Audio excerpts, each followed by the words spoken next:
Hi everyone, I'm Christine from the Quilters Retreat. Thank you for joining us for part 2. Today we are going to continue our quilting of the Be Kind Bear kit.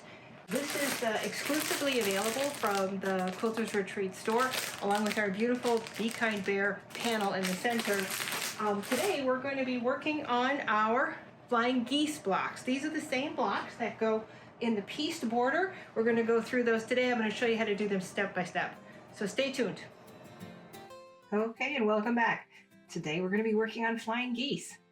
We're going to be using the portions that you cut from the color A, which is the white fabric, as well as color C, which is the light blue fabric. We have those both here. So we're going to put those aside and start with the white.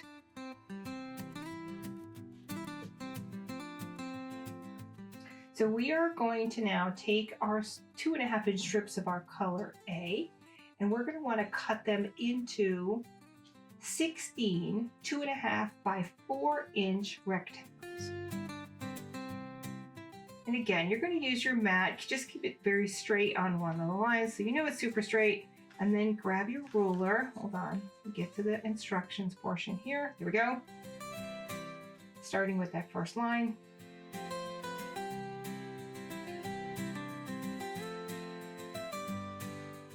Now I have both of my 2.5-inch strips here, one on top of the other. I can gang them up this way and it makes the cutting go very quickly.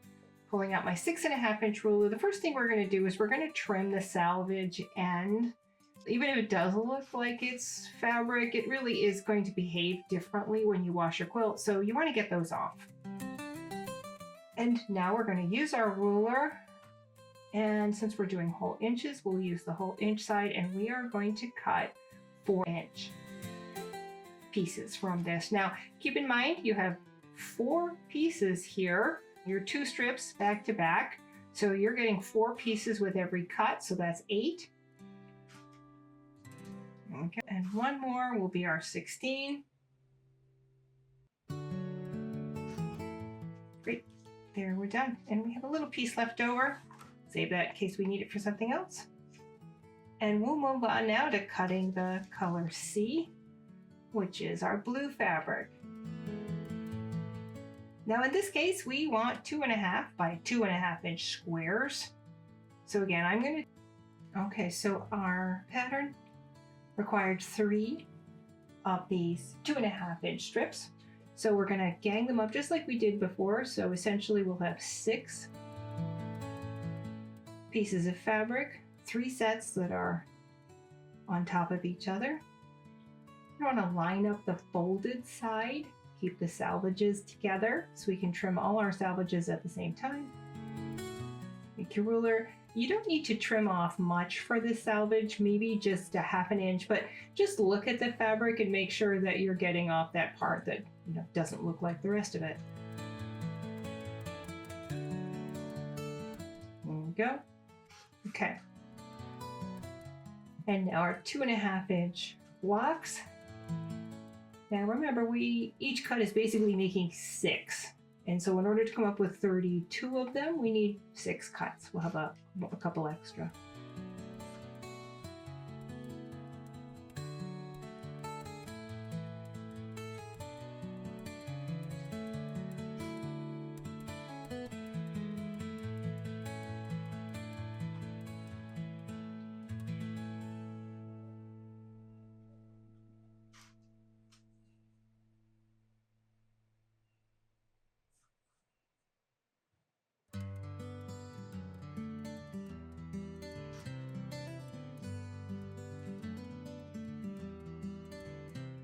Okay, there we go. A little extra, we'll put that aside.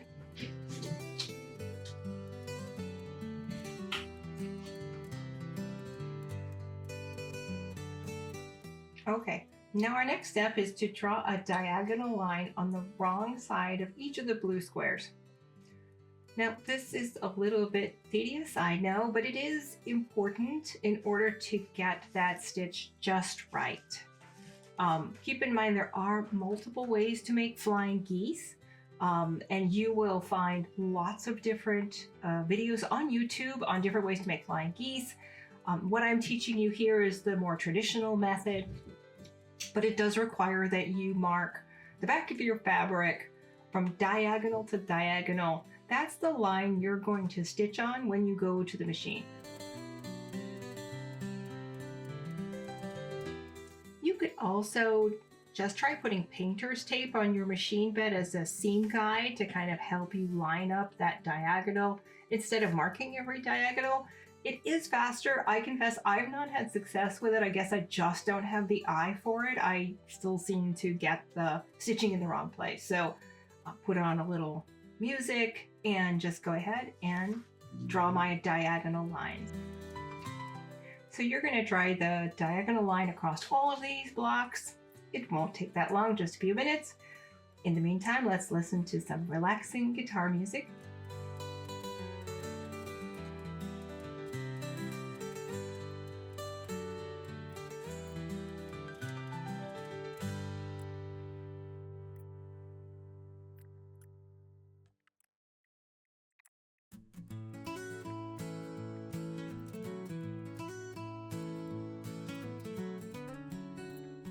Okay, now we're ready to move on to the next step. With right sides facing, we're going to put the small blocks over the tops of the big blocks, starting with one side.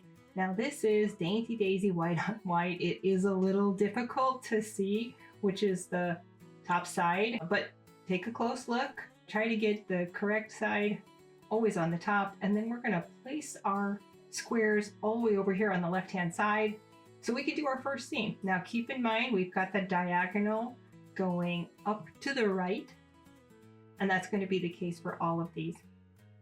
And that diagonal line, that's exactly where you're going to do your stitching. Now we've done 4. Do the rest of your 16 and I'll meet you at the sewing machine.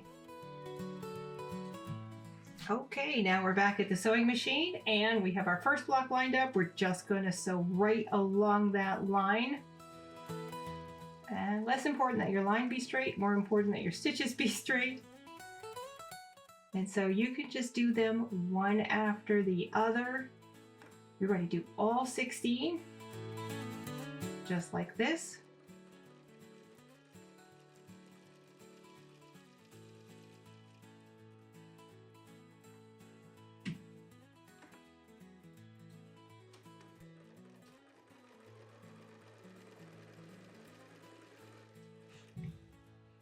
Now, flying geese are a really popular part of quilting. You'll find them in a ton of different quilting kits.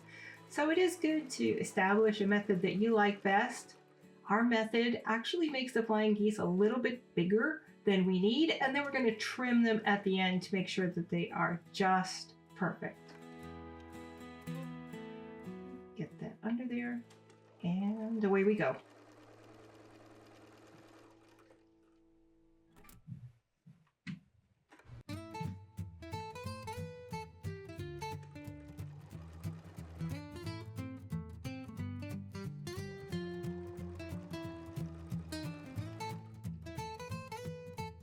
Okay, now all our flying geese are sewn, and we just need to snip them apart.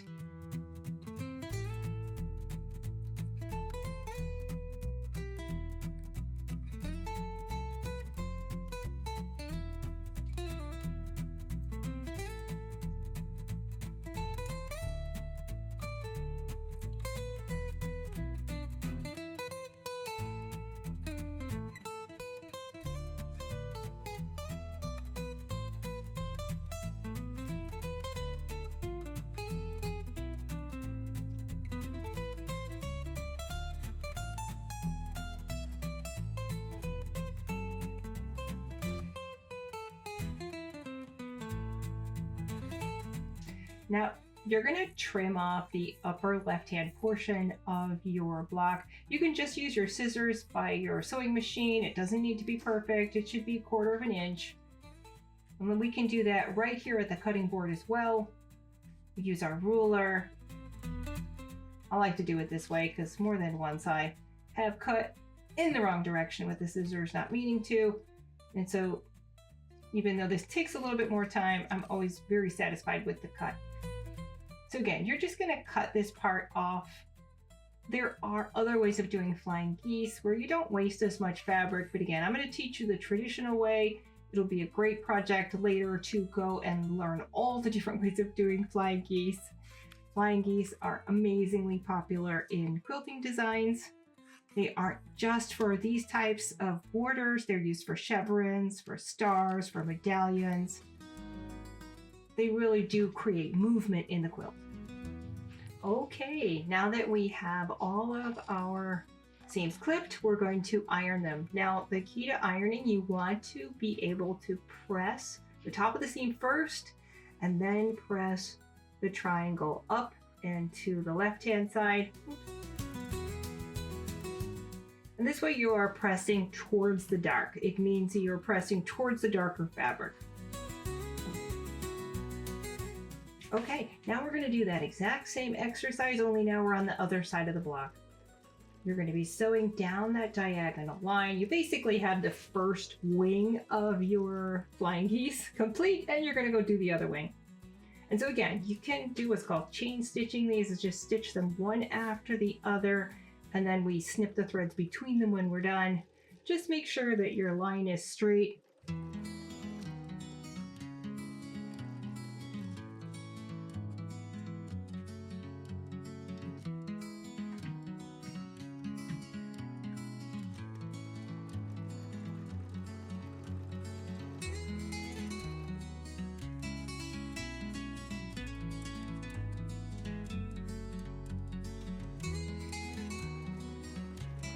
So why do they call these flying geese? They do because of that V formation of the birds flying in the sky.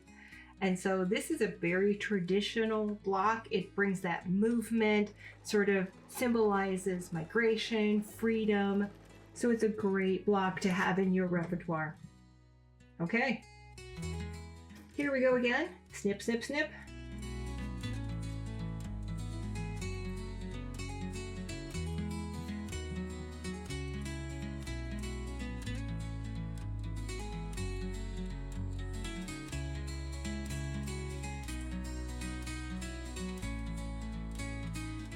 And just as before, we're going to now trim off the excess with 1/4 inch from that stitched line.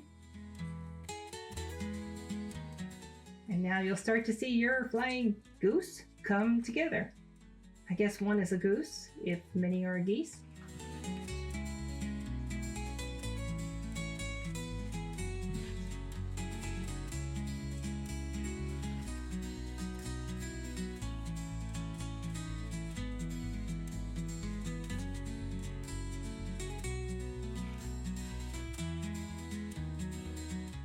And just as before, whoops, wobbly camera, just as before, we're going to first press the seam where the stitches are to kind of loosen and get that seam fixed, and then we're going to press open that wing of the flying geese.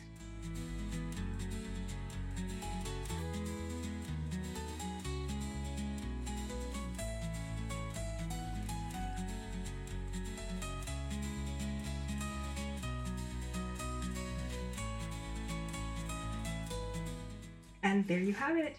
You now have geese. Now yours will look a little rough just like this one does, but ultimately you want it to look like this one. This is exactly 2 by 3.5 inches. You want them all trimmed up before you're ready to start putting them together. So we're going to pull one out and I'll show you how to trim them up. So start with a ruler that has one of these diagonal lines.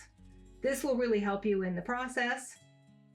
They're usually a square ruler. You'll have them on the longer rulers too. Just make sure that you have it. It can help you a great deal in terms of getting this correct. So you want that diagonal line to sit right on the diagonal line on the right-hand side of your flying geese. And now you want to make sure that that's right on that line. So our flying geese needs to be 2 inch by 3.5 inch. So we're going to take that 3.5 inch, we're going to chop it in half so it's 1 3/4, and we're going to make sure that the very point of this line is 1 3/4 into the right-hand side of the block. And then we're just going to trim off the top and the right-hand side. Now we're going to flip it over. And again, we want this to be 2 inches by 3.5 inches.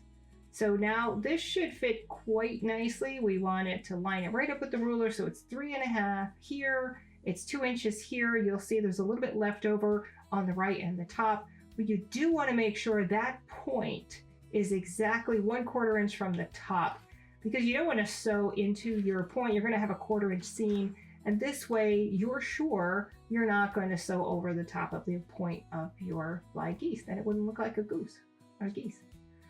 Okay, so let's do it again. I'm going to show you one more time.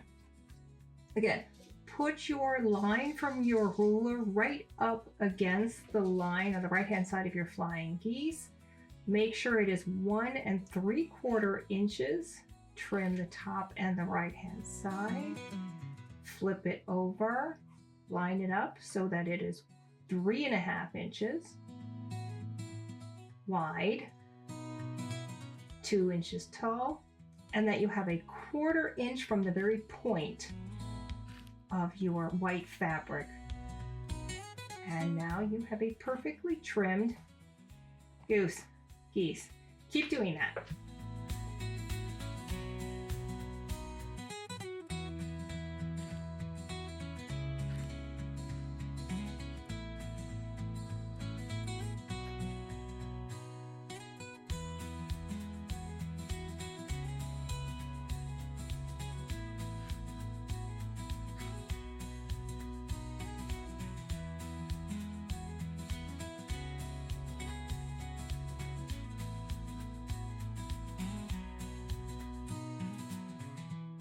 All right, now you're ready to start assembling your flying geese. Now we're going to be putting 4 geese.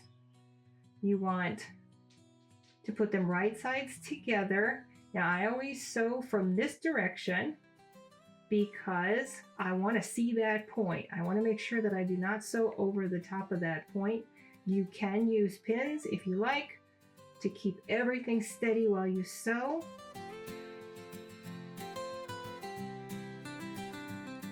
And now just a 1/4 inch seam right along that line. Do not sew over your pins, no matter how thin they are. It's super important not to break a needle.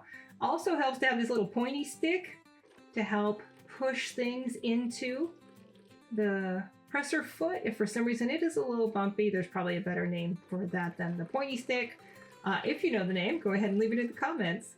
Help a fellow quilter out. Okay, so I just did one. You can see how they come together. Again, you don't want to chop off that point. There are different schools of thought into whether or not you should see any fabric between the the point and the flying geese above it. I don't have strong feelings about that. All right, now we're going to do the third one. Again, same practice. We're going to turn it over so you can see that point. Get them all butted up against perfectly. Oops. Wrong side. Try that again. Perfectly even. Oh, you're gonna love these flying geese blocks. They are so beautiful when they come together. I did an entire quilt out of only flying geese. It is one of my favorites. Just, they're beautiful.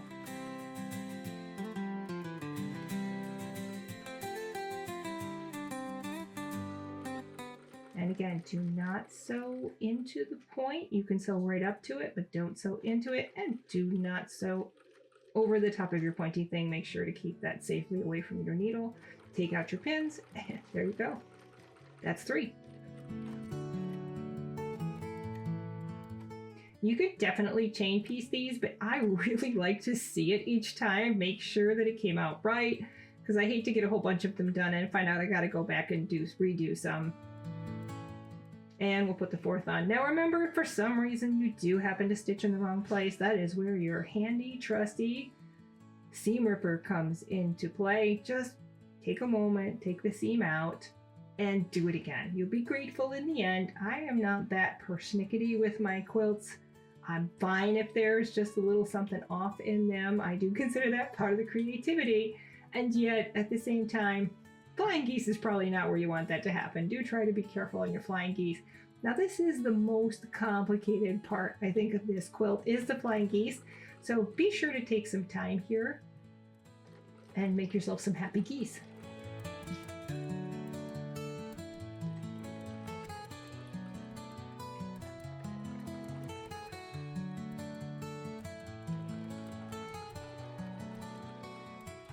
There. They look fantastic. Yeah? Aren't they gorgeous? Okay, that's one. You need 4 of those. So keep going. I'm going to show you really how I do it. I've been showing you how to use the pins because that's probably the right way to do it, especially if you're starting off. But typically I tend to freewheel it. I don't use pins. It's a small block. It's not really going too far out of my control. Certainly longer pieces use pins. Just make sure you don't touch, you don't sew over that point. Again, make sure that it's visible to you so you can see where that point is going to be. Don't put any stitches in that point. You can go right up to it. Use your pointy thing. Again, watch yourself. Don't run over it with your sewing machine. But it is very helpful to help guide the fabric through the presser foot.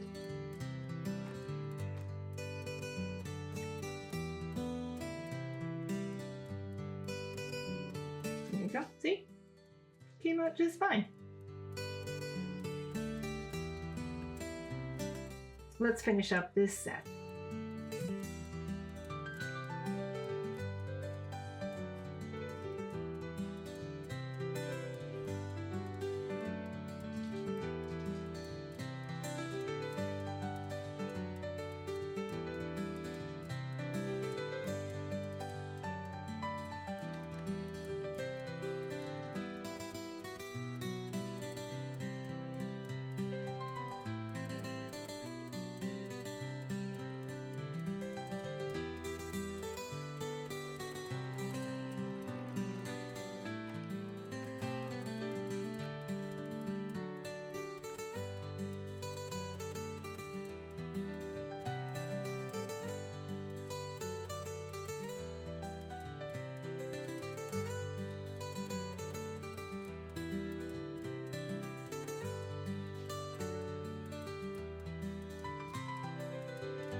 There you go.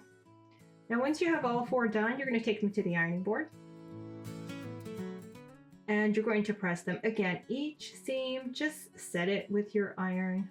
Make sure, kind of release those stitches a bit. Makes it easier for you to be able to iron them from there. And again, the old adage, you want to press, not iron. You don't really want to push hard with your iron, push down hard, because you will stretch the fabric.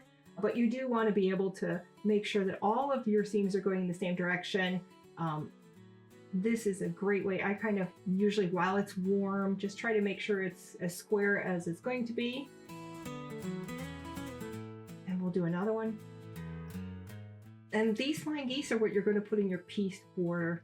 Again, I think it's the most complicated part of the quilt. If you made it this far, you are doing fantastic. In our next segment, we're going to start working on the checkerboard blocks. So this is my second tutorial for YouTube. And so, you know, I'm just starting out. If you have any feedback or comments, things I could do better, you want it to be longer, you want it to be shorter, don't hesitate to leave those in the comments. Always like, subscribe, and come back to see more as we finish our Be Kind Bear quilt kit. Thank you all for joining.